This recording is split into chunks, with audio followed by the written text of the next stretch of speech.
What really broke Austin? Aside from your dad handing you the drug and the weed, was there anything else in your life that just completely hijacked your impulses? As a child, I guess it's like being raped and molested by. Time out. You were raped and molested? By my dad. Whoa, that's for a couple of years. Bro, hey, man. I mean, it was life, bro. Sorry that happened to you, man. It is what it is, bro. Man. It's fine. It's the way life was, though. Hey, man. It's cool. It really I is. hope you find healing for that. That's intense. Well, I know. Gosh, bro. I know. Can I give you a hug? Come here, man. Oh, it's hard, but Sorry, Austin. Hey, man. I'm sorry, man.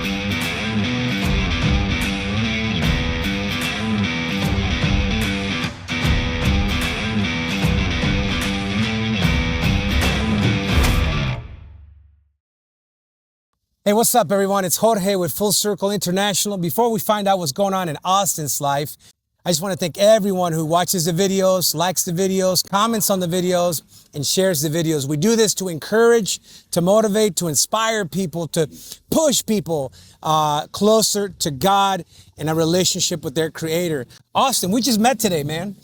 How are you? I'm good. How are you? Pretty good, man. And it was under some kind of different circumstances. We happened to run into each other, man. But immediately I was drawn to you because I just knew you have a heck of a story. Where does your story start? Where are you from? I'm from Rockingham, North Carolina. From here, born and raised. Just small town. Got a truck driver.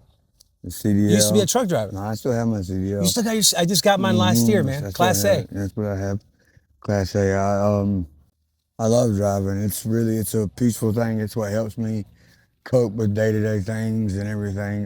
Did you do intra or interstate? What's the farthest you've driven to? All over. I have 4 states left to go to. I'll be going to all 50. Wait, time out. You've gone to 46 states that you've driven through. Oh yeah, no, I've been to each one and stopped in, delivered loads to, and everything. I have North Dakota, South Dakota, Alaska, and Hawaii are the only 4 I have left. Alaska. My brother-in-law he spent a few years driving to Alaska. Wow, that's incredible. I would have never guessed that, man. So what's stopping you from going back on the road right now? Well, medical card. I have to have a doctor sign off on, medically, and I have a bullet in my right knee. So you have a bullet in your right knee? And they won't sign off until I have it taken out. Okay. And the knee surgery done. So now, okay, time out. I got to hear the story now. How does the bullet get lodged in your right knee? So my daddy's friend, he likes to get high. He had been up for a week. Smoking meth? Meth, taking ecstasy, smoking crack. I mean, it's all kinds of stuff was a mix. And he had gotten ill with me and my stepmother and the girl I was with at the time were up there at his house in Clover, South Carolina. And he had got mad about something and told us to leave. It was like 1 o'clock in the morning. So I left and we got back down here and I was ill about it. And I figured I could go by and see my dad and vent about it and, just vent just to get it off my chest. And when I left, my daddy called his friend and was like, hey, Austin's on his way up there to whoop your ass. And this old boy got scared.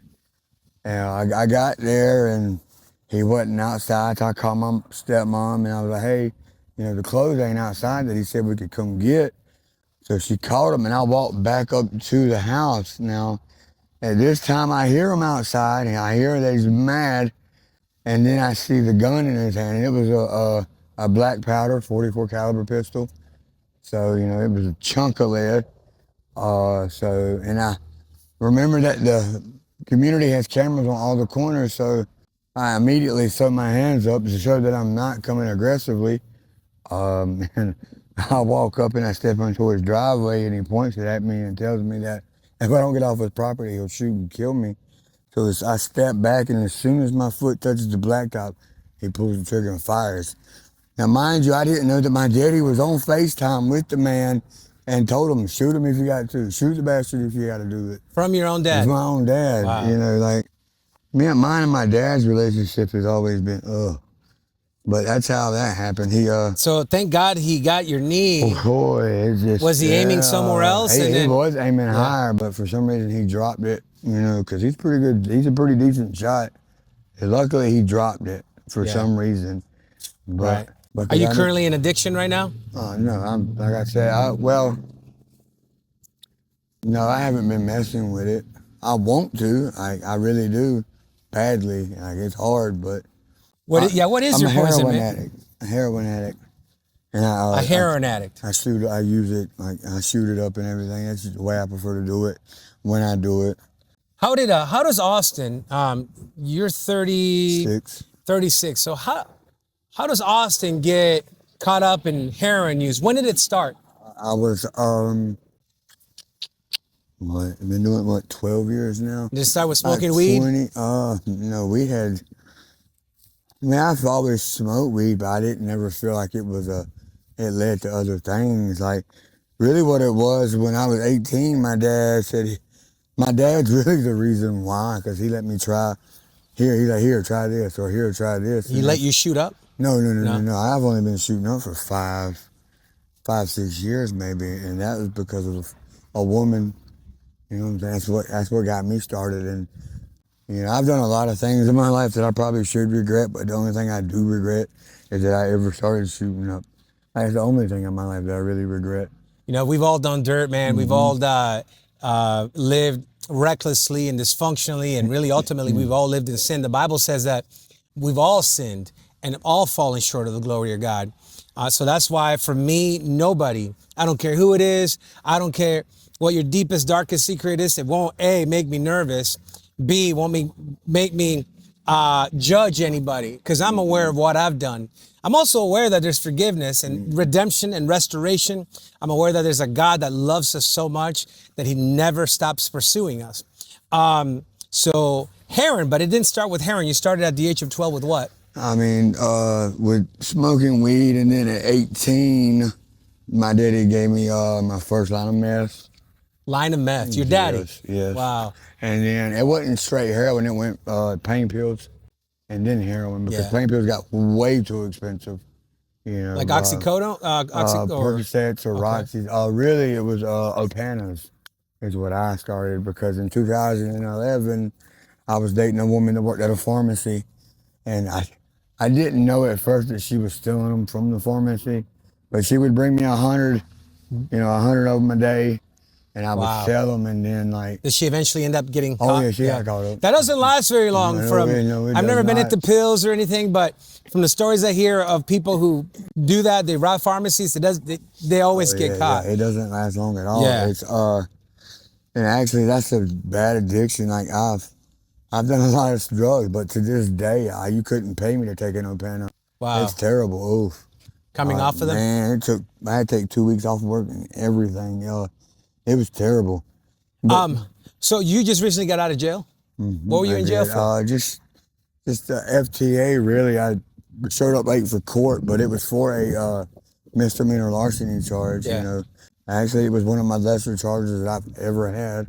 So I mean, I'm proud of myself for that, because usually my charges consist of something violent or like fighting or something. You said something violent. And by the way, before the camera started rolling, Austin and I were chopping it up a little bit. He was very vulnerable and honest. I love it when people just open up. I don't know what they see in me that, but I think I always try to portray to them that, hey, I'm just another human being. I love to tell a story. I love video production.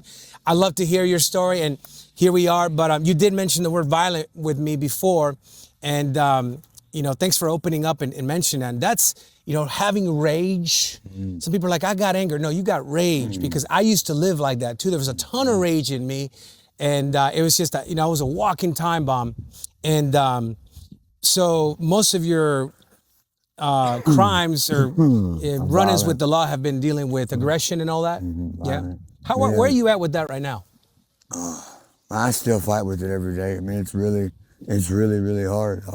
Now, you mentioned also something before the camera started rolling, that you can hear the demon. What did you say? Can you say that I again? can just, it's taking me time to put him behind the door, but The demon. I can feel, but the fact that I've dealt with it for so long, like, I can feel that he's starting to, like, the door starting to crack open a little bit, just from, like, the temperance and how as the days go on, like what happened up there, the reason why we're talking and everything, like that right there should not have made me as ill as it did. Like it's ridiculous that it really made me as mad as it did.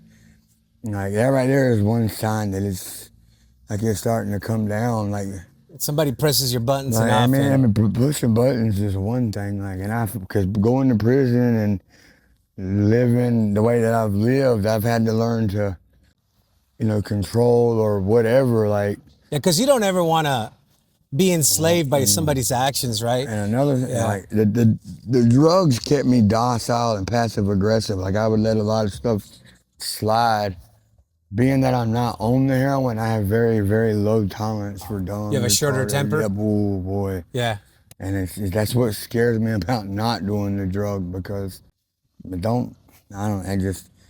scares people, and I don't like that. It hurts my feelings that I have friends and family that are afraid to be around me because of that demon, and it hurts. Like, it really hurts. That's what I'm worried about now. Like, it's any day now he'll pop out and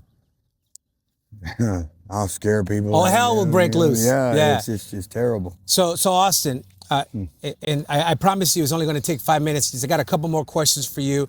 Do you know, thanks for looking me in the eyes too, man. I love when people make eye contact.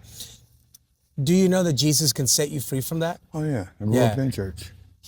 Now, church and Jesus are two different I things. already know. You can go to church I grew up going to church 5 times a week. That has taught me from doing the things I did. But he came to set the captives free. And I believe he can do the same thing for you, man. And I just want to encourage you to not set your eyes on a church, on a preacher, on a pastor. Forget all of that. Set your eyes in your deepest, darkest hour. When you feel that, what you're calling a demon creeping on, cry out to God, man. He heard my prayers. He will hear yours. What did Austin want to be when he was a little boy? Truck driver. A truck driver? So I guess your dream came true. Oh yeah. Okay. At a young age. Mine was to be a baseball player. So, what really broke Austin? Aside from your dad handing you the drug and the weed, was there anything else in your life that just completely hijacked your impulses? As a child, I guess it's like being raped and molested by. Time out. You were raped and molested? By my dad. Whoa, that's for a couple of years. Bro, hey, man. I mean, it was life, bro. Sorry that happened to you, man. It is what it is, bro. Man. It's fine. That's the way life was, though. Hey, man. It's cool. It really I is. hope you find healing for that. That's intense. Well, I know. Gosh, bro. I know. I'll give you a hug. Come here, man. Oh, it's hard, but Sorry, Austin. Hey, man. I'm sorry, man. It's the way. It's cool. It's the way life was, bro. I was raped too at the age of 6. It wasn't by my dad. That's a whole different level, bro. I'm getting emotional just by talking about this because my heart hurts for you, bro. I understand, like, my heart breaks for you, man. It made it even worse that, like, I mean, he did it to me for like 2 years, and then 12 years? No, 2. Oh. And then he started going towards my brother and sister, and I couldn't let that happen. So, I had to insert myself in that and deal with it for. You think that's where a lot of your rage comes from? I know this is where a lot of it 1000%, comes from. Like, because not only did he do it for 2 years to me, but now I had to, put myself in between him and my brother and sister and endure it for another 2 years, because I mean. That's bad. Like, no child have to experience No that. child. And you're not about to do it to my little brother and sister. Like, yeah. And wow. then, my mom abused me because of my dad. Like, that she beat you? Because my dad abused my mom, and I look just like my dad. So when they divorced, mom worked out of town, had to be gone for 2 or 3 weeks at a time, and my brother and sister are only like a year and some change younger than me. Yeah. So I had to, help them grow up and stuff. So it was difficult because she would, you're not their daddy, but I don't know. She would treat them like they were heaven sent, and I was just the bad guy. Really what she wanted was for me to put my hands on her so she could say I was just like my dad to prove a point. Control. Well, yeah, and I just... Well, I'm reminded of Psalm 27, verse 10. It says, even if my father and mother abandon me, this is David talking, even if my father and mother abandon me, the Lord will pick me up. And that is true for anyone who cries out into the name of the Lord. 2 more questions. what would you say to that little boy, that little girl that happens to be watching, or that teenager, even adults who have suppressed this trauma, who have been sexually abused, physically abused, verbally abused, or have a similar experience like you? What would he say to them? Oh, that's a hard one right there. I mean, it may be shameful, but why is it shameful? And now it's part of our story. It's part of our book. But yeah, I love what you said. Go to somebody, tell somebody. What would you say to loved ones? What would you say to people watching that have a loved one in active addiction and they're on the verge of death? What would you say to the people, to the moms and dads who are watching their sons and daughters in addiction?